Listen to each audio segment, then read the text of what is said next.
मालेगाव बॉम्बस्फोटामधून निर्दोष सुटलेल्या साध्वी प्रज्ञासिंग ठाकूर आणि कर्नल पुरोहित यांचं लेखी उत्तरामध्ये खळबळजनक आरोप। शरद पवारांनी हिंदू दहशतवाद हा शब्दप्रयोग केल्यानंतरच मालेगावचे बॉम्बस्फोट, पुरोहितांचा आरोपांचा बॉम्ब।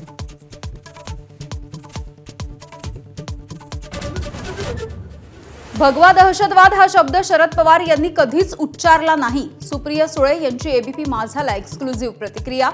कर्नल प्रसाद पुरोहितांचे सर्व आरोपही फेटाळले। स्थानिक स्वराज्य संस्थांच्या निवडणुकांचे फटाके दिवाळीच्या नंतर। निवडणुका टप्प्याटप्प्याने होणार। मतदानाच्या वेळेला व्हीव्हीपॅट मशीन असणार नाही। राज्य निवडणूक आयुक्तांची माहिती।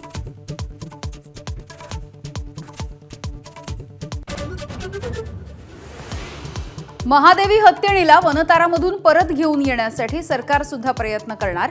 सर्वोच्च न्यायालयामध्ये याचिका दाखल करण्याचं फडणवीसांचं आश्वासन। कोल्हापुरातल्या प्रतिनिधी आणि मठाधिपतींच्या बैठकीतला निर्णय।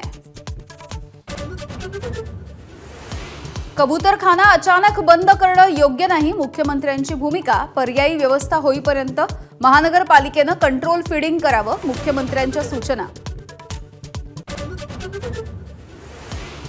मनसेसोबतच्या युतीच्या संदर्भात पक्ष निर्णय घेईल। उद्धव ठाकरेंची राज ठाकरेंसारखीच भूमिका। ठाणे, कल्याण, डोंबिवली, मीरा भाईंदर, नवी मुंबईमधल्या पदाधिकाऱ्यांना मार्गदर्शन। उपमुख्यमंत्री एकनाथ शिंदे पुन्हा एकदा दिल्लीच्या दौऱ्यावर। पंतप्रधान मोदी आणि अमित शहांची भेट घेण्याची शक्यता। तर खासदारांच्या सोबत बैठक आणि एनडीए नेत्यांना सुद्धा भेटणार।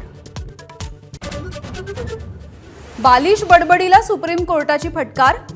एनडीए बैठकीमध्ये पंतप्रधानांकडून राहुल गांधींची खिल्ली। ऑपरेशन सिंदूरवरती चर्चेची मागणी करणाऱ्या विरोधी पक्षाला पश्चाताप। मोदींचा टोला।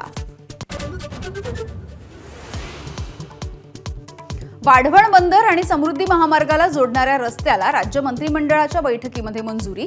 इगतपुरीच्या भरवीर एक्झिट पासून सुरू होणार वाढवण कनेक्टर। उत्तराखंडच्या खीरगंगा परिसरामध्ये ढगफुटी। 4 जणांचा मृत्यू, 8 मजूर अडकून पडल्याचं वृत्त, तर 50 जण वाहून गेल्याची भीती।